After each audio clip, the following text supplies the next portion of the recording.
Scarecrows, demons, secrets, and more.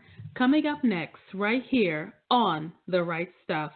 You are listening to the best, the only place to be on Tuesday night.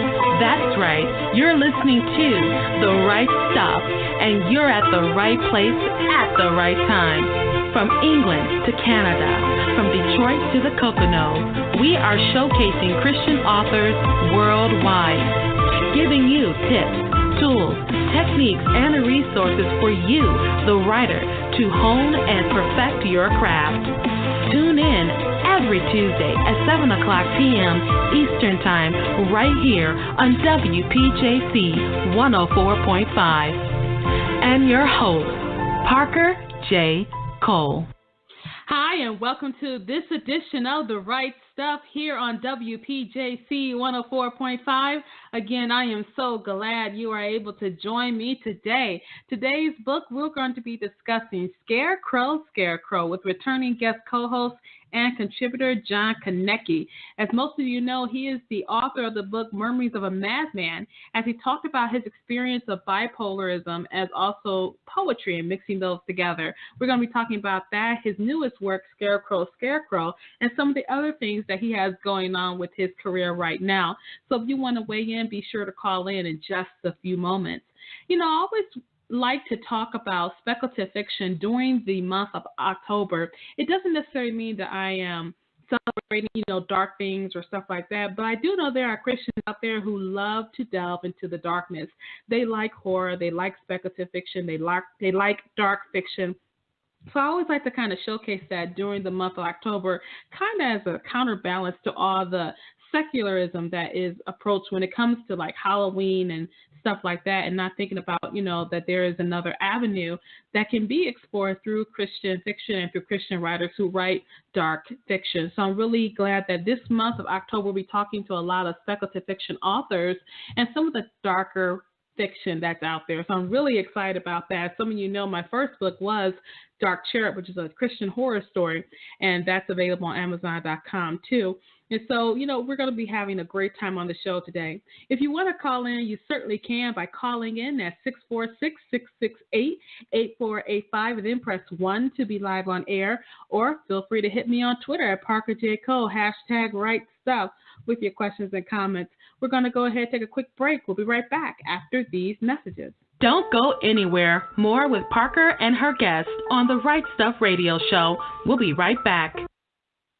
Engaging the culture's imagination through speculative fiction, the Untold Podcast produces audio fiction from a Christian worldview. Find us over at untoldpodcast.com, where we partner with authors to tell science fiction, fantasy, supernatural, and horror stories.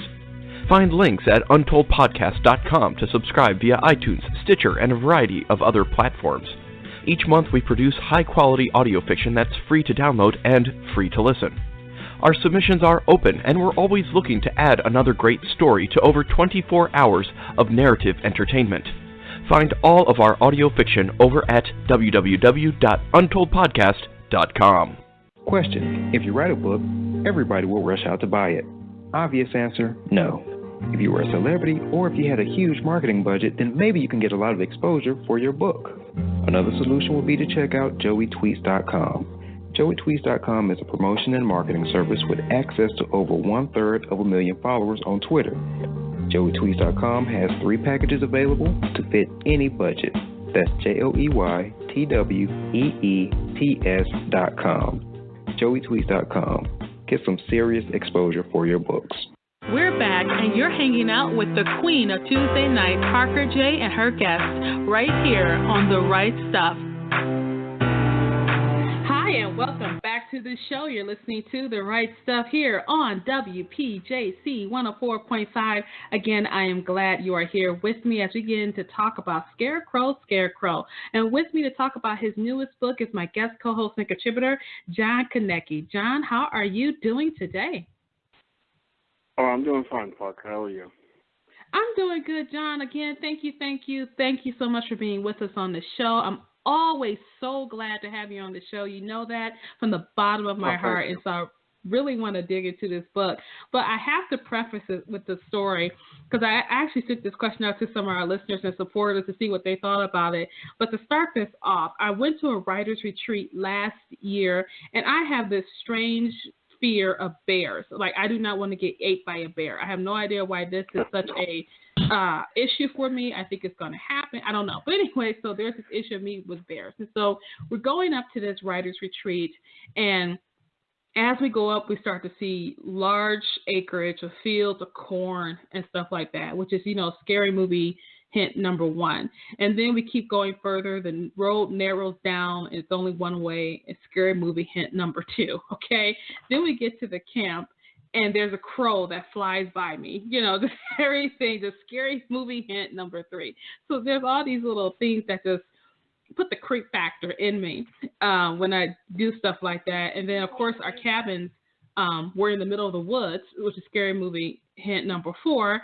And then after that, we're all outside next to a lake. Scary movie hint number five. So all these things are kind of just coming at me. And I was thinking that weekend I was going to get ate by some kind of killer bear or something like that. And so when I saw the cover of your book, Scarecrow, there could be nothing more creepy than that cover. Okay, John, did you pick the cover out for that book, or what? Did the publisher do it? How did that work out with that cover?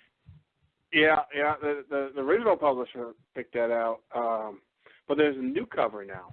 Okay. It's an alternative cover. Actually, it's kind of strange what happened. I don't know all of the details, but there's something wrong with the first publisher, and somebody took over. So it went from Fat Lip Press to Jaded Book Publishing, and decided to change the cover. Okay.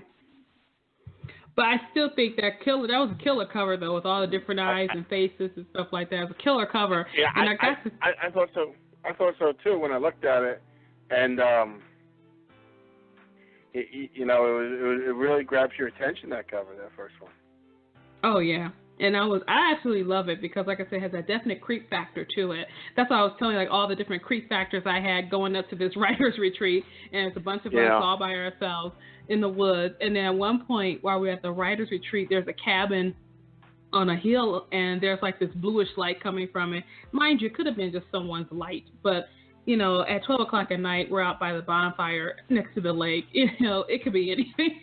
It could be anything. Yeah. So I was thinking about that. Look at Scarecrow. So I want people to kind of know a little bit more about you, John. So go ahead and tell us who you are in your own words. Right now, I do ministerial work. Work in the Church of Christ at Chancellor Avenue. It's in Newark. It's in the inner city of Newark. I volunteer down there. I take care of my wife full time. That's one thing I do. That's kind of taxing sometimes. And then when I have time, I write. I usually stay up late at night and write. Because I'm trying to be financially successful writing, and it's quite a bit. You know what I'm saying, Parker? It doesn't. You just don't write a book and then have success. There's a lot of hard work put into it, the marketing. Oh, yeah.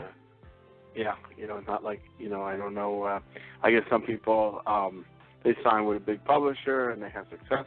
But usually the deal is that you have to be fortunate and somehow just be the right circumstances. I totally understand you there. I totally understand. Yeah. I always tell prospective authors, not everyone's going to hit that huge mark like a Stephen King, J.K. Rowling, all of them. They're not going to hit that mark. But if you keep writing, you keep moving at it, and what happens is that you start to build a tribe of followers. It does take time. I'll be the first to tell you, it does take time to build those followers.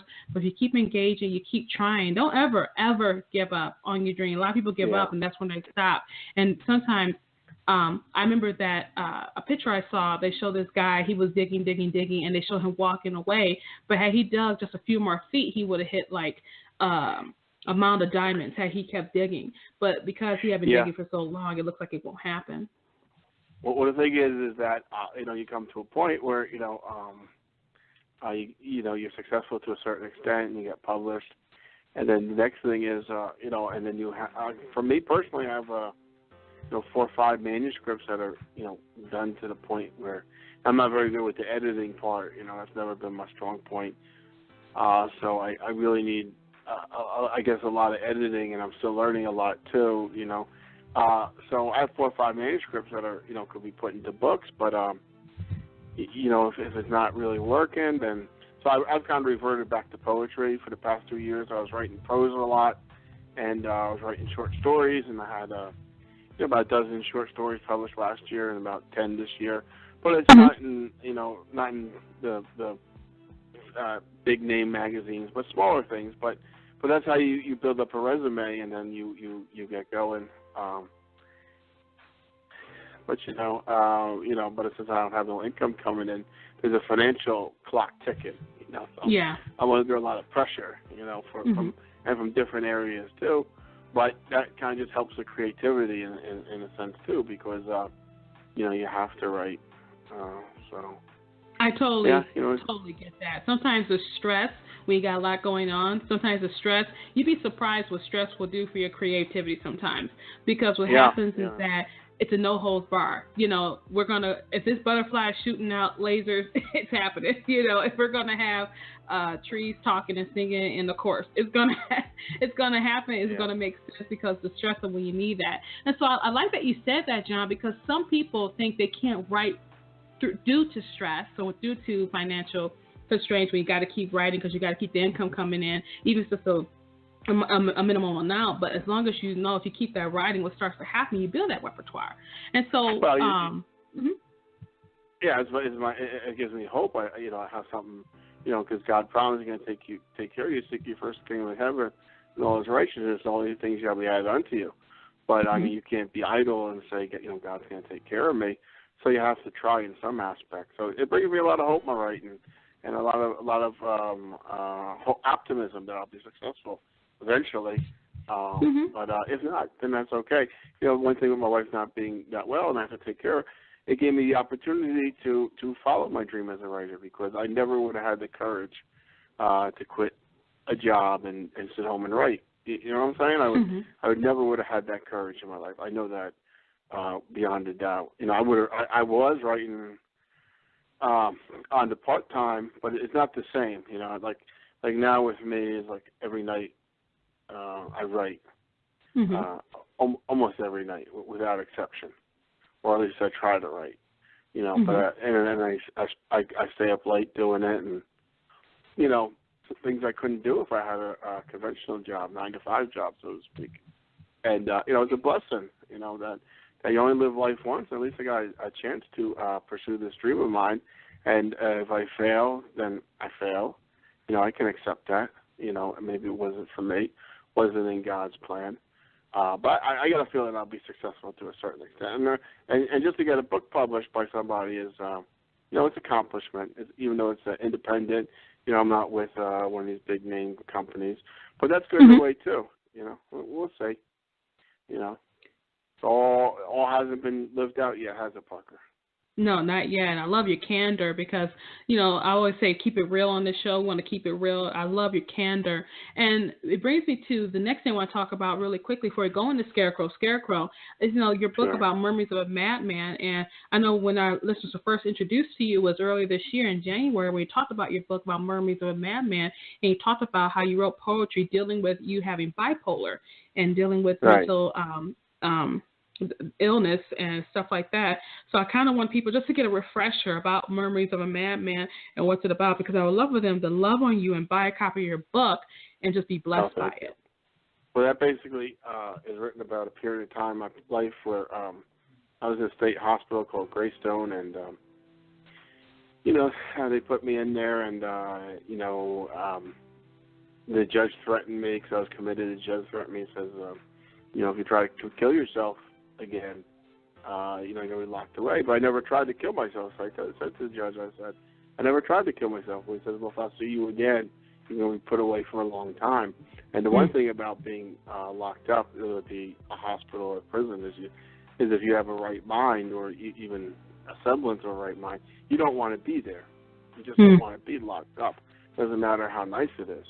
And at First State Hospital, it wasn't that bad. It was very, the supervision was very lax, but it wasn't that bad.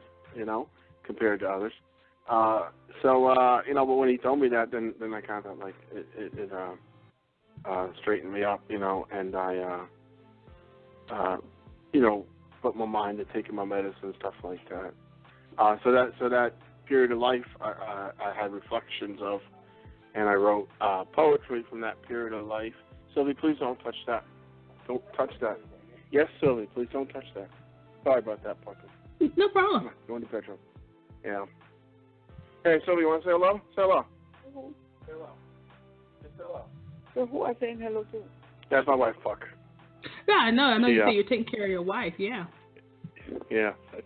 So, anyway, yeah. Anyway, He so said, I now wrote my the poem. the throat's cut off right now. But we need to take a quick break, though.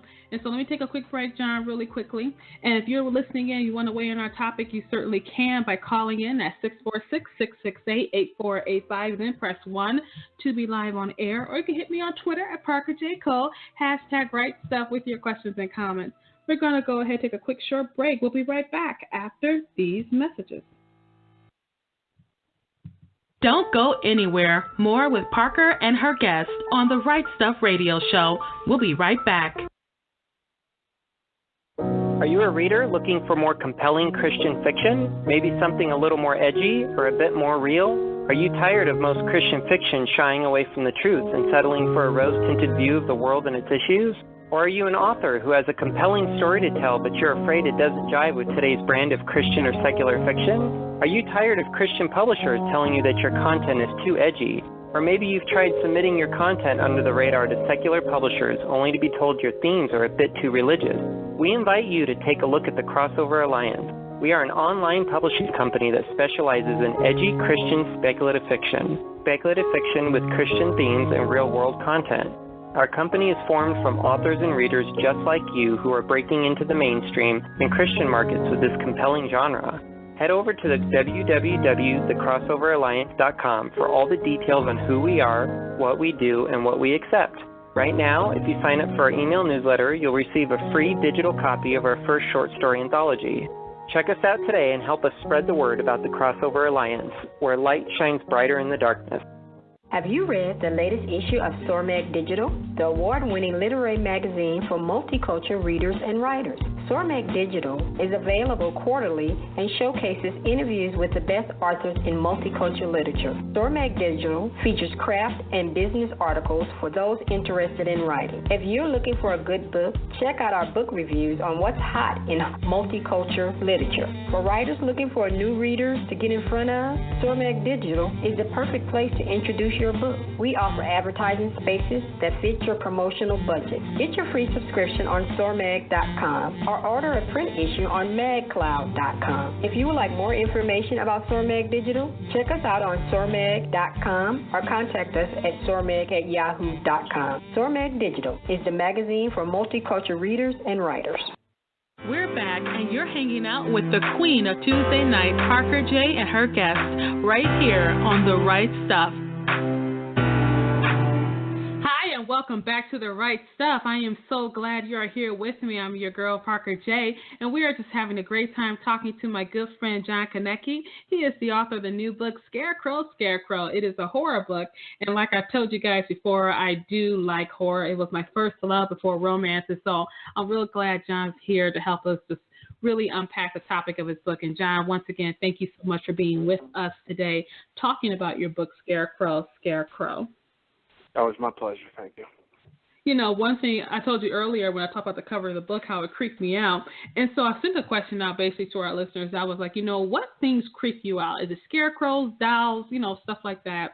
And so I said, what is it about that kind of stuff that just scares you? What's the creep factor, So Sherry said, I've never liked lifelike dolls and avoided them as a child, even before I was scarred by just the commercials for Chucky, the movie. Never watched the actual movie. I thought Teddy Ruxpin, however it's spelled, was creepy, and any doll that can blink its eyes was just too creepy. Much of my issue is with those eyes. And then she says, LOL. And then she says, I had a teacher who began one of our days with a story about how she'd walk into her room the night before and caught her stuffed animals talking to each other, like she saw them move. and she realized then that they must be alive. I think she's trying to be cute, but it absolutely terrified me. I don't know why a kindergarten teacher would think to tell us that in a class of 5-year-olds. And so, Sherry, thank you so much for your comment. And I just, what is the creep factor for some people? Why do certain things creep us out, John? What do you think? I think it's maybe a lack of what they rely on. Like you present something that undermines, like the idea that a doll could come to life and cause you harm. And then you look at that doll and you wonder if it really could happen. It just undermines your confidence in what you believe in.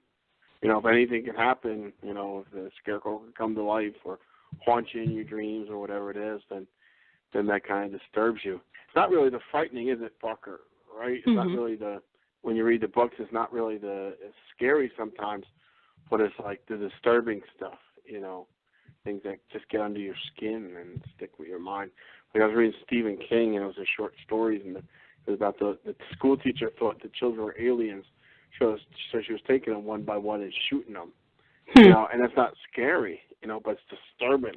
So it was disturbing enough to, that stuck with me that now as I reflect upon the book, I mean, I remember that story and, just a couple others. That's the one that stood out because it's like a disturbing notion that somebody would actually do that, But as long as you keep it in that, that has a definitely creep factor to it too. Joanna says, I was going to read another comment real quick, John. And sure. Joanna says, there's the symbolic reference of evils. Yeah, that's it. And she kind of winks at us. Joanna, thank you so much for your comment. I actually think that's what it is too, because and I hate doll movies. I will not watch a doll movie. Even to this day, I was scarred by Child's Play. I will not watch a doll movie to this day, okay? Because that one creeps me out the most. But that's what Joanna says. And then Leanna says, like angel statues, they never creep me out until I watch Doctor Who. In the Family of Blood episode, the family leads an army of animated scarecrows against a boys' military school. As punishment, he traps one of the family, brother or son of mine, for eternity as a scarecrow. Leanna, thank you so much for your comment. And so what do you think about that? Joanna's comment about it being symbolic reference of evil, and then Leanna's comment saying that at first it didn't creep me out until you saw something that did creep you out, which is like the angel statues in Doctor Who. Yeah, because it undermines. She looks at an angel statue now, and she never had a problem with it. But then when the notion of something different than what she accepted takes a reality in her mind, then it starts to disturb you. Yeah. Well, as long as you can keep it in the fantasy world, it's good. But when people act out on this, like around here, I don't know if you ever heard around here, people are dressed up like clowns and scaring people and stuff. Oh yeah, they were doing that. I don't know if they're still doing that right now, but they were dressed up like clowns, running around the street, scaring people. And I think one of them got shot. I think somebody either shot. Oh really? Wow. The clown, or they shot the people who they were scaring. And it was the strangest thing. I don't know why the clown thing was up. I was told that's because Stephen King's It was becoming a movie, because they're remaking the movie It with Stephen King. Oh, okay. I think that's what it was. I could be wrong, but that was absolutely insane. But, so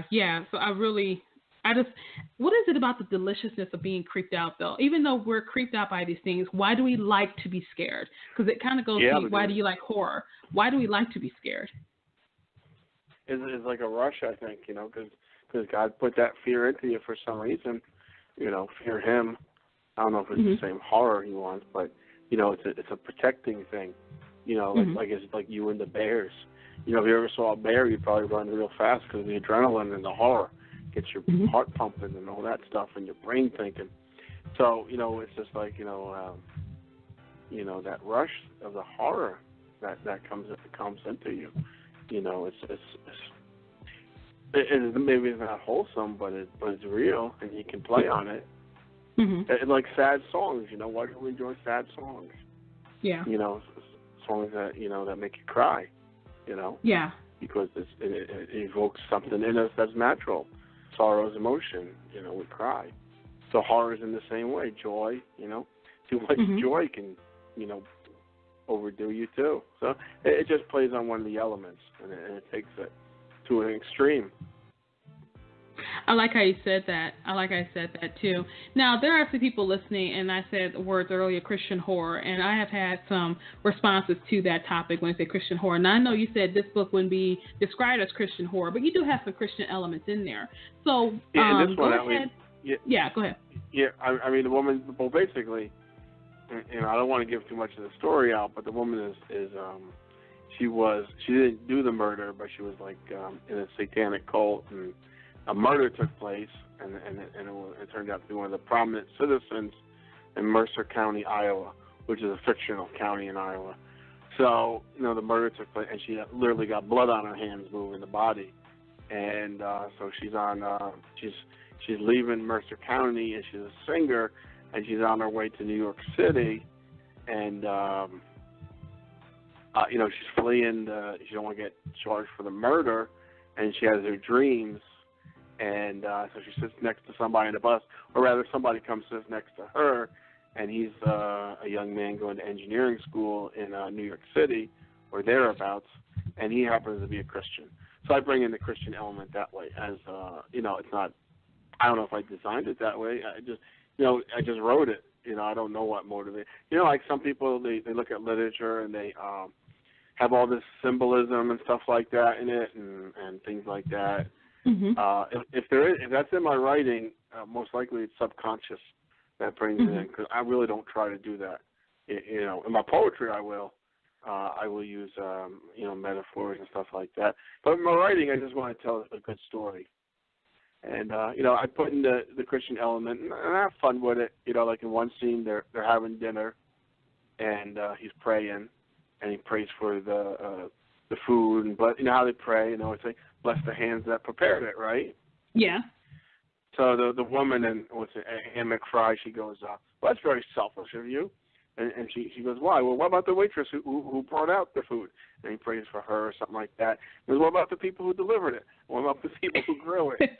You know, so, you know, you explore different things and you have fun and make an entertaining story, and that's the whole thing. You know, if you write a story and it doesn't entertain, and it fails on that level, it's a bad story. But if you can get anything else across past the entertainment, then God bless you. You know, you've done more than your job. You know, a lot of times people, I think they write stories and they got like agendas, and you know, especially with the homosexual, you know, to call out somebody. I was at a book fair and you know, they're promoting the homosexual agenda in their book. You know, and you know, and I think it detracts from the writing. You know, if you're trying to promote an agenda, you know, there are, you know, there are places for that, but why do that in fiction writing, you know? Yeah, I hear you, because you're just saying just go ahead and just write a story, write a good story. I like how you said that. So when we're looking at Scarecrow, and we're looking at that book, how have you know, the readers who've read it, how have they responded to it? Does it deliciously make them scared? Are they chilled to their bones? I mean, tell us how readers have responded to Scarecrow. I really haven't gotten feedback. Well, the woman who Casey Hill, I believe is the right name, she took over from Fat Lip Press and had to change the name to Jaded Books Publishing. But she really liked it. She said she really likes my horror. And I guess as evidence of that, you know, she can publish the sequel, it's called Satan's Siren, and then she's going to publish another book called In the Mind of Magoo. So, other than that, Parker, to be honest with you, it's the marketing. You know, I can't, you know, I haven't broken through to that point. You know, I haven't established my name. So, you know, it's very tedious. I haven't gotten much feedback, to be honest.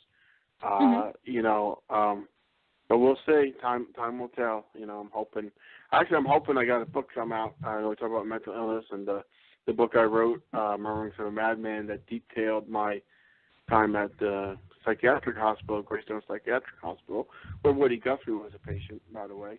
And my memoirs, More Than the Madness, are coming out. And that's a book I really plan to promote. And, you know, when I'm promoting that, I'm going to, of course, promote Scarecrow, even though they have nothing in common. But at that point, you know, I'm going to shift from writing into marketing and try to make it, you know, work financially. Oh, totally understand. They're two totally different creatures.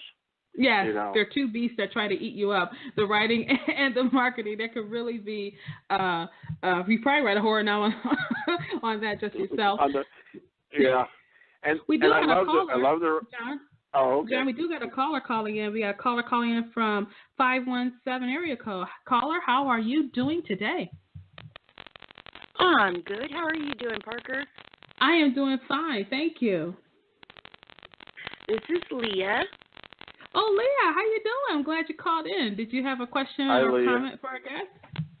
Well, you were talking about the whole creep factor thing, and I had an interesting perspective for you. When I read horror, I get that whole creep factor thing, but when I watch horror on TV, I've done so much backstage work and makeup work that I don't get the creep factor from the movies anymore because I see through that veil, and I know how they do the makeup, and I know how they're doing the special effects, and so it doesn't creep me out. But you can't have that. That's not in the books. That's all in your imagination, so it creeps you out so much more. Yeah? Yeah, I think you're right, Leah, is that, the mind's very powerful, and the mind is very creative, and if you just put, clues in there, it can scare you or impact you a lot more than have it in front of you. Because I think of Halloween. You remember the movie Halloween? Uh-huh. And the thing that really got everybody, it wasn't the killer killing people. It was when the killer was going to kill somebody. So you'd have the victim. The victim because it's a horror movie. They're focusing on the person walking around, and then you're just waiting for that moment. You see, and when the moment happens, then that's the terror. It's not really the act of the violence. It's the anticipation of the violence. Yeah, I agree with you. That the reading, because your imagination fills in, it makes it hard. I guess you have experience with doing the art and all that, huh? The makeup and stuff. Yeah. I find it fascinating that people do that too. They can, because I remember someone was telling me, Leah, I remember just mentioning that how they had a blood scene. They're spraying all this ketchup and red dye on the thing because they're trying to get the major impact. And I think almost some of the movies now, because you know what goes behind it, you can't get scared anymore. It just can't terrify you anymore because you already know all the behind scenes behind it. You look at the DVD extras, extras, you see it. Yeah. And I think for us too, I'm 49, so for my generation, all this stuff with the realistic horror effects was new. But I think today, the kids play a video game, and they see the same exact thing, and it's just you're absolutely right. It's just it's not the same for them no more. They've been desensitized, and that's a bad thing. Yeah, I totally agree with you there. Because the next thing, they're killing people left and right in these video games, and then the next thing they're going to get is they're going to really be handed a machine gun, and they're not going to be able to tell the difference. Or, maybe not that extreme, but it's going to lead to that extreme. And I think that's a very bad thing. Oh, it looks like Leah's call dropped. But Leah, again, thank you so much for calling in and sharing your insights with us. And I think she made a good point because I think with our imagination, we can terrify ourselves better than some things we see on TV. I really think so. Yeah, I totally I think that. We're going to take a quick short break, John. When we come back, we'll be talking more to you about Scarecrow, and some of your other projects. And so if you want to weigh in, you certainly can by calling in at 646-668-8485, then press 1 to be live on air. Or you can hit me on Twitter at ParkerJCole, #RightStuff, with your questions and comments. We're going to go ahead and take a quick short break. We'll be right back after these messages. Don't go anywhere. More with Parker and her guest on the Right Stuff Radio Show. We'll be right back. God gives humans the gift of making amazing stories to glorify Him. At speculativefaith.com, our ministry is to help fans explore fantasy, science fiction, supernatural stories, and beyond from an intentional and biblical Christian perspective.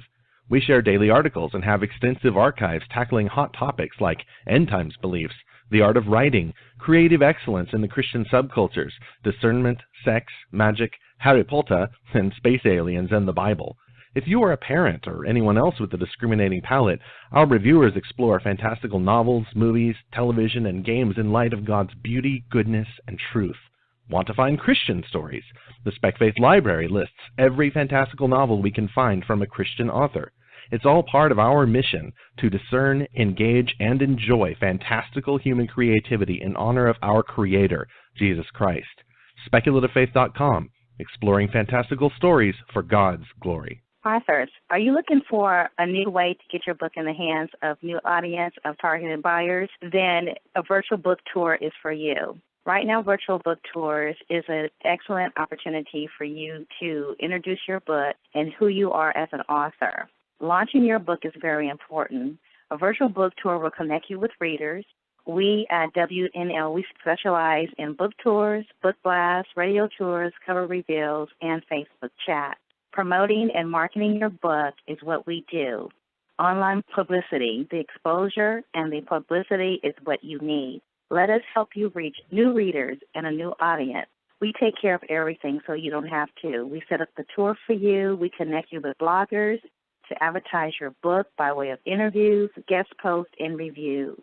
If you are an author of a newly published book, have an upcoming release, or just want to give a previously published book new life, a virtual book tour is your answer. Check our tours out at www.wnlbooktours.com. Visit me on Facebook. I am the owner, Paulette Harper. We're back, and you're hanging out with the queen of Tuesday night, Parker J. and her guests, right here on The Right Stuff. Hi, and welcome back to the show. You're listening to Right Stuff here on WPJC 104.5. Again, I am so glad you are here with me on today's episode. We are talking about the new book, Scarecrow, with my good guest co-host and contributor, John Konecki. He is the author of the book, Murmurings of a Madman, which details his experiences through poetry when he was institutionalized, as he was dealing with the effects of bipolarism and mental illness and stuff like that. And he also wrote Scarecrow, just because he wants to tell you a good, dark, delicious story. Go ahead and buy a copy of Scarecrow today on Amazon.com or wherever books are sold. You will not be disappointed. Go ahead and leave a review. Authors need reviews. We love reviews. It makes us breathe at night. We love reviews. So make sure you love my brother today and buy a copy of Scarecrow today. You are not going to be disappointed. John, as we were talking about horror, and you're talking about how, kids look at horror through video games and how it desensitizes kids to, horrible aspects of life, I got to thinking a little bit about what is horror, because horror can mean different things to different people. Now, I do not think horror is the torture that we see. I just think that's torturing people like Saw. I don't think that's horror. I think that's just people getting tortured, and I don't like to watch those type of things because some people really are excited when they see stuff like that. But I think horror falls on the edge of creepy, disturbing, and survival mode. That's what I think horror is. It's like, basically, this is damage control. That's why so many of the zombie movies were so popular, because this is damage control right now. Paradise is gone. We're being eaten by zombies, and I gotta live. So what will I do to live? So in your mind, what do you think horror is? I think horror is something that disturbs you and causes fear. And there's so many elements. I mean, there's psychological horror. I mean, within horror, there are many subgenres. Then, like the zombies, but basically something that just touches you and moves you to a place of fear. And I think fear is a common element in horror, or disturbed. It's just something that's and we always view that as negative. It touches on the dark side of things. Like what goes bump in the night, right? And you let your imagination fill into places. So I totally agree with you there, because I know for myself, I may not be afraid of clowns, but I know people who are afraid of clowns. We talked about that a little bit earlier. There are people who, they see a clown, they the knees start knocking. They see a clown, and I was like, what's the big deal? It's a clown. But for some people, they see it just scares them to death. They can't handle it. And whereas me, about Impact, with Impact, a friend from church, he let his daughter watch It. Is that the one with Stephen King with the clowns? Yeah, I'm not that good with it. And he didn't know if he should let her watch it. She watched it. I guess it was some scary scene. And for the rest of her life now, she's afraid of clowns, even to this very day. Yeah. Because most people don't see clowns as, monsters that's trying to kill you. But in that regard, that's what Stephen King did. He did it like that. And like for me, I am terrified of bugs. I don't care if I'm 5,000 times bigger than that bug. If I see a vermin in my house, I can't. They will die. I will kill any bug that comes in my house. I see a spider, I see a grasshopper. They creep me out. I do not like bugs. And there are some people who are like me that can't handle it. And whereas a friend of mine one of my coworkers some bug was on top of the wall and we're all screeching and he's like, "Are you kidding me?" He went up, got a chair, got a piece of napkin, squished the bug, threw it in the trash and just left. Took like 10 seconds to do. But we were screaming. And so what scares one person won't scare another, because I think our horrors and our fears are really tailored to who we are. What would you say to that? Yeah, I would have to agree, because like heights are terrifying to me. I'm sitting on a chair right now, and there's like my feet are on a couch and on the edge of the carpet, and I have no fear. But if you took where the floor was and made it, 100-foot drop, and I was sitting right here, I'd be terrified. Yeah. But there's really no reason why I should be. I'm just as secure. But heights terrify me. I can walk through traffic. I got no problem doing that. I don't get afraid. But certain things will terrify. I think you can also deal with your terror too. Some of them sometimes. Mm-hmm. I think you can. With the mental illness, I had to relearn things in life and not be afraid. And you can fight those terrors, though. You really can. You can overcome them. I think that's the best part, what you said, that you can overcome them. I like how you said that, John, that you can overcome them. And I think that's part of the horror element, too, is usually there's a satisfactory ending, that the monster gets killed, or at least in the next movie, there's usually a satisfactory ending that puts everything to rest. Usually. I don't know anymore, because that happy ending thing is kind of disappearing. And, with so many people writing, it's really blown wide open. Mm-hmm. It'd be kind of interesting if the world lasts 100 more years. I mean, talk about horror. What about the political candidates, right? Wait, so some people, that's a horror story. Yeah, but I won't get to that one, because we'll be another hour on that one. All you need is makeup, right? I don't know which one would be the clown, but that's kind of, and that's really scarier than anything, because anyway, so we won't talk about that, but I totally understand you.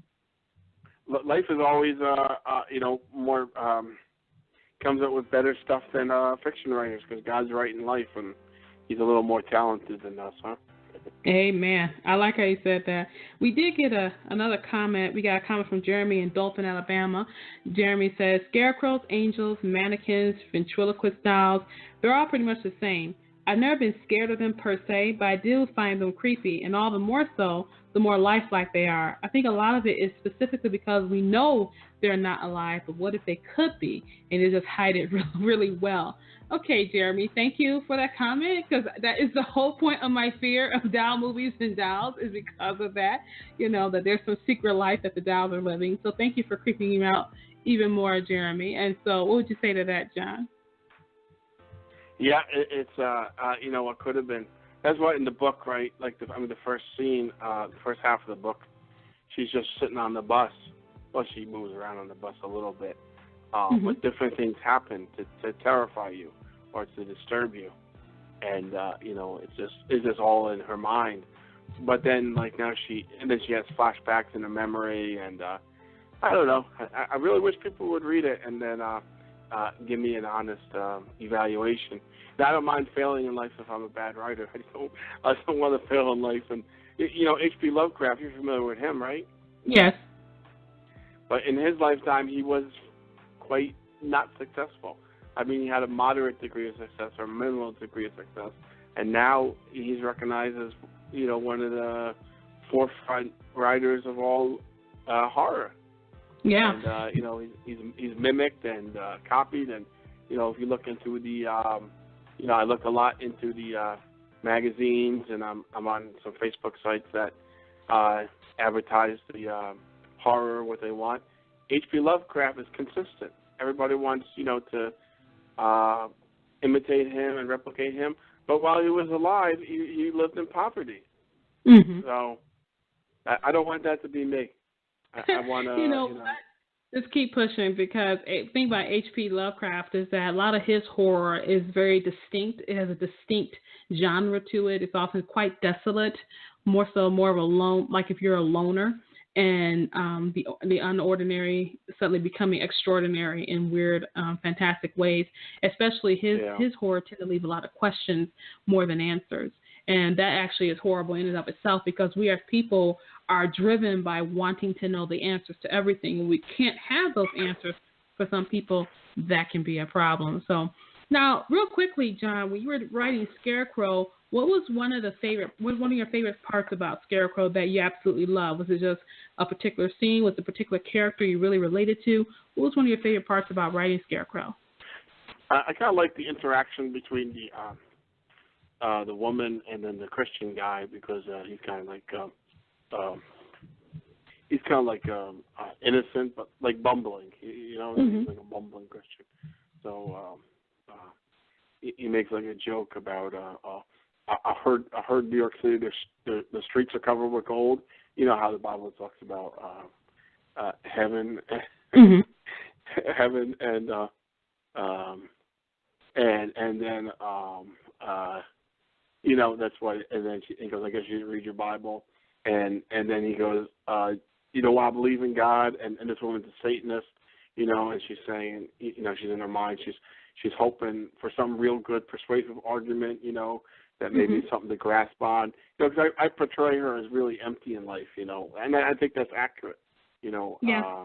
You know, that people who don't have God, maybe that are into like evil like she is. You know, let me qualify that. The people who are, you know, practitioners of evil, I don't think they have much love in their heart. If they did, they wouldn't be doing the evil. And she's like searching, you know, and she knows she's missing something, and she's hoping for some great answer from the kid. And he just goes, because the Bible says it, so that's what he says. And it's like, you know how Christians can be. You know, they'll just quote you a scripture, and that should make everything better. I like the interaction between. You know, I didn't really, like I said, I didn't really analyze it. But once it's done, I guess it's fun to analyze and look at it. I just wanted to write a good story, and I think I did that. You know, in all honesty, I think it's a good story. And it's exciting. It has a surprise ending, and there's a sequel. So, and do you know about when the sequel will be coming out? Be coming out in a couple of months? Yeah, it should be. I mean, she's working on the edits right now. Casey is. As far as I got news last night, supposedly they told me the person editing it, you know, I was supposed to get it in end of September, but person editing apparently lost all the edits. I don't know. But you know, any day, I mean, like any moment, like I might walk to my computer and turn it on and, you know, see the edits, and then so they said it'll be out in October. So hopefully by Halloween, it picks up the story. I don't want to tell you where it picks up, because I know it would. Yeah, we don't want to. Don't spoil the surprise. I am so spoiler sensitive. I do not like spoilers. Do not tell me a lot about someone's book, because I read one Best Author Ever's book. I read one of their books, and I was reading, and then she happened to put up the cover for later books in the series, and a character that I thought was dead was not, and I couldn't read I couldn't even finish them. I said, I can't finish it. I said, I can't. And so that's how spoiler sensitive I am. And my author friends, they're like, you can't be that way. I said, I know, but I can't, because I want to be completely surprised when I read the book. I don't want any spoilers. I don't even watch movie trailers, because I want to be surprised when I watch the movie. I want to be, you know, I don't want to know what the storyline is, except maybe if it's a movie that I'm pretty on the fence about watching. I may watch the trailers, but that's just me. So, John, we're getting close to the end of our time. It always goes so quickly when we're together. So I want people to know where they can find you online. Well, John Konecki, let me see, I know online myself. I got a johnkonecki.weebly.com is my page, and that has links to all my books. Then I got a blog, johnkonecki.blogspot.com. I mean, they're welcome to become a friend on Facebook. That's perfectly fine. There you are. And your tweets. I'm on Twitter at John Konecki. I'm not sure what that hashtag means. Is that what comes before your name? Well, no, the comes before your name is the @ symbol. But yeah, so you're at John Konecki on Twitter as well. And so you got Facebook, you got your blog, you got your website, and so people can definitely follow you there if they want to follow you online. And then go to jadedbookspublishing.com, and then if you click on authors, then I got my author page, and it has the alternative cover, the Scarecrow. Now, John, you've been so candid about, the ups and downs of being a writer, seeing the accomplishments, seeing some of the downsides, marketing, and, not always seeing the fruits of your labor right away. But this show is always about encouraging authors to write, encouraging them to pick up the pen, use the gift that God gave them. So in the last few moments that we have before we end our show today, go ahead and encourage our authors, if they have the ability to write, to go ahead and write. Well, first of all, you're never going to know you have the ability to write until you write it. And you're never going to know you have something valuable until you share it. Like, you always think of the story of Emily Dickinson, and she was kind of like a recluse, but, she wrote pretty talented poetry. Even though I don't particularly care for her, I can recognize her genius. And, she made a small effort at getting published. I think the editor told her to change her style, which is totally absurd, It's like telling Shakespeare to change, don't use the iambic pentameter. You know what I'm saying? So you never know, right? You never know what you're going to write, and you're never going to know how people react to it until you share it. And, I guess, for me, I remember when I first started writing poetry, I couldn't get none of my science fiction published. And I didn't know what to do. I was sending my stories, mailing them to the big, Isaac Asimov, Analog, and I was just getting rejection after rejection. And, then I started doing the poetry, and I kept on getting rejection after rejection. But it didn't bother me. I guess maybe that's part of my what I'm made of. But you have to, you don't know what you can write until you try writing it. You don't know how others are going to react to it until you share it. And then, you got to have tough skin. Because like we were talking about H.P. Lovecraft, somebody said Mark Twain, Emily Dickinson, and you could throw in Stephen King, J.K. Rowling, all these great names were rejected so many times. In fact, somebody read Carrie, right, Stephen King. That was Stephen King's first novel, and they said nobody had the interest in dark dystopias or utopias, whatever they said. And these people who make judgments on you, you just take it as one person's opinion. You know what I'm saying? Because that's all it is. And keep on writing, because you never know, because you'll just improve by writing more and more. And try different things too. Maybe the crossover from prose to poetry is too intense, but try writing factual and fiction. That's a good help too, because I have a book, like my book coming out, More Than the Madness, that talks about the early part of my life and stuff like that. It was easier to write than the science fiction and stuff like that because I was going off what really happened. I didn't have to make nothing up. I just had to describe it. So mix it up with your writing and then try. There's thousands of markets, and if you want, start with the high-paying ones. But if you can't get accepted there, then there's no reason not to go to lower-paying markets or even the free markets, because it's like building a resume. You're not going to be You're not going to start on top usually at once. It takes time to build up. So, I publish it. I get stories that I publish for free. I get paid $5. I get paid $10. But you know what? Now if somebody Googles my name, you Google John Konecki, you're going to see a dozen places to read my stories, or, a good number of places to read my poetry. So, that's where it starts. And, never give up. If it's your dream, never give up. Because it's just like any other dream, and it can happen. You can be successful. It has happened to people. I'll tell you, I was at the book fair, Parker, the indie book fair, and there's like, 35 authors, and and we're all sitting there with our books, and not many people coming in. We all want to sell our books, and I'll tell you, I realized that there's like 35 people just in Montclair. And there was more that couldn't even make it into the book fair, and that share the same dream of being successful. And I said, it's not going to happen, but by the grace of God, it really isn't. Amen.